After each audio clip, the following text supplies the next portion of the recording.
Thank you. Yeah, so I'm Josh Day. I'm a PhD student in statistics at NC State. And sparse regression is more or less a kind of a side project for me. So the main thing that I do is called OnlineStats.jl, which is online algorithms for statistics. So this is just a little bit different thing that I've enjoyed working with. So a brief history of the JuliaML organization, which you may or may not have seen on GitHub. So it was created at last year's JuliaCon, and then we kind of like formed, kind of what we want this organization to do. And basically what we came up with is that we want to be able to like at least start with defining like all the primitives of like how do you write machine learning algorithms. So we have the main pieces that have kind of come out of this are loss functions, penalty functions, and learning strategies are the three main things that I'm going to talk about. But there's a variety of other very cool packages that exist in JuliaML. So sparse regression. So I'm using this ecosystem, JuliaML, to define these high performance algorithms. And again, I'm using these primitives that are defined in loss functions, penalty functions, and learning strategies. So before talking about sparse regression, I'm going to talk about what those three packages kind of do. So loss functions, in the primary author of this is Christoph Socker. He does a whole bunch of stuff in JuliaML and writes some really great code. But the idea of this is to come up with a grammar of losses. So if we have some loss function, we might want to be able to get the value where we have some target 1 and some prediction 2, or we might want to get the derivative evaluated with some target 1 and prediction 2. And this is just a very small sample of the API. There's a wide range of things that you can do with it. But it's split into two different kinds of losses. So we have these distance-based losses. So it's some function of y your target minus y hat your prediction. And we have these wide variety of things here. So L2 and L1 distant loss. So those are like L2 and L1 norms. Quantile loss, logistic distance loss, Hebrew loss, variety of other things. And then the other kind of brand of losses are called margin-based losses. So this is typically where you have a response that's either -1 or 1. So things like logistic regression or perceptrons, so hinge loss and things of that sort. So we split into these two things, and sparse regression can handle all of these losses here. The other piece is penalty functions. So this is something that I mainly wrote. And just like loss functions, this is a grammar of regularization, essentially. So we can create these penalty objects, and then we can get their values and their derivatives and gradients and whatnot. And so these, what I'm plotting here, are all the element-wise penalties that we have. And that just means that these penalties get applied to your parameter vector or matrix element-wise. So we have L1 penalty, which is lasso, L2, which is ridge, elastic net type penalties, MC+, SCAD, and log penalties. And so here is just the value of the loss for one parameter. If we look at this cross-section of a contour, if we're looking at two different parameters, then we get things that are shaped like this. And then the last piece of this puzzle for sparse regression is learning strategies, which is mainly written by Tom Breloff. And the idea here is just that we want to separate the components of iterative learning algorithms. So at least for me, when I'm coding up something, I'm always I have this boilerplate that I'm always kind of working with. Like I code in the maximum number of iterations. I have some convergence criteria. I might want a time limit or other things like that. And so Tom has come up with this really great system of just separating all these things out and kind of abstracting out what these things are.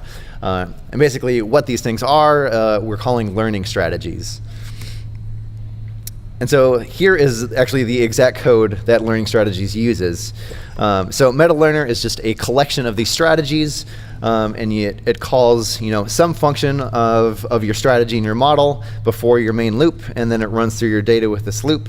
It learns your model for whatever the learning strategy and the data looks like. And then it checks whether that strategy tells your iterations to be finished, and then it runs something at the end.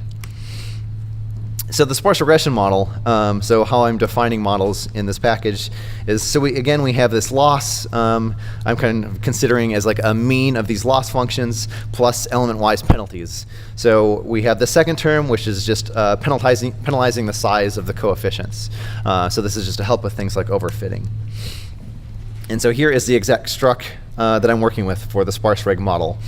So it takes a parameter vector, it takes this lambda factor, so our lambda j's, a loss, a penalty, and then observations I'm wrapping in a type called obs.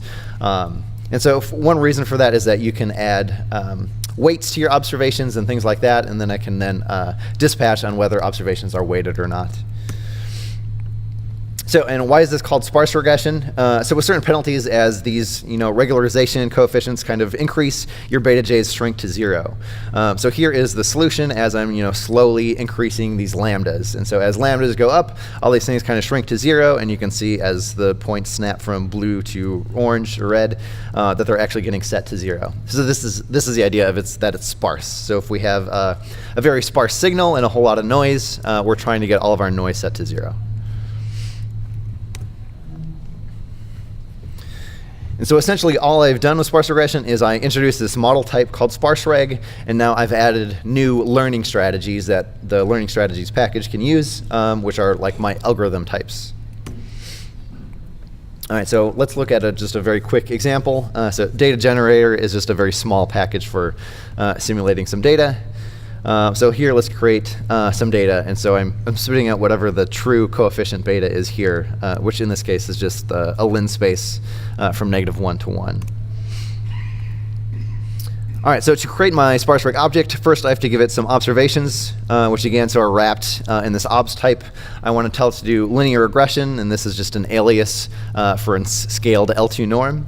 I want to say I want to do lasso, so I give it L1 penalty, and then I want each of these lambda j's to be 0.2, so then I provide it a vector of what these lambda j's should be. And then it spits out what this model definition is. So even though I've given it data, the model kind of starts empty. Like I haven't actually done anything with the model yet. And so why I kind of want to force people, to do one more line of code. Oops, what's going on? Is that I want to be able to dispatch on these learning strategies and the algorithm that I give it. So here are the various ways that a model can be learned. So the first thing you can give it is an algorithm. If you give it an algorithm, you may also have to give it a maximum number of iterations and then any other number of strategies. So here I want to learn my model that I defined with proximal gradient. I want to use a maximum of 50 iterations, and then my convergence criteria is whether the coefficients converge in L2 norm. So this converges in 8 iterations, and now I've actually learned my data. And so we can plot this. So the true coefficient that I simulated data from are these red points, and then my model has fit these blue points, and you can see the effect of that regularization. So it's kind of shrinking the coefficients towards 0, and it's also set a number of things exactly equal to 0. All right, so another thing I want to do is solve entire solution paths. So here I'm adding a parameter alpha to my previous objective function, and I want to solve this for a variety of alphas. So as alpha ranges from, I don't know, say 0 to 10 or something like that, I want to solve this path of what beta looks like. And so SparseReg path is a type which takes a sparse regression object. I give it lin space, so I'm giving it my alphas, and I can learn this path. And then there is a plotting recipe for this, so that plots the entire solution path, and it tells you what each of these lambda j's are. One thing to note is that we haven't really sacrificed performance for this generality. So comparing the linear least squares solvers for GLM and multivariate stats, SparseReg is at about the same speed, but we also get this really wide range of things that we can do because we're using loss functions and penalty functions.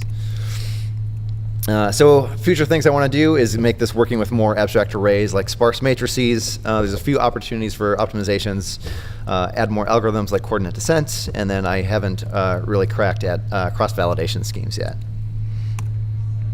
So my final words is that, so this isn't GLMNet. This is kind of meant to be like a very low-level thing. It's never going to have this like high, really easy GLMNet way to use things. So it's very easily extendable for new losses, penalty, and algorithms. As long as you define the simple API for a new loss, then you can now use that new loss with sparse regression.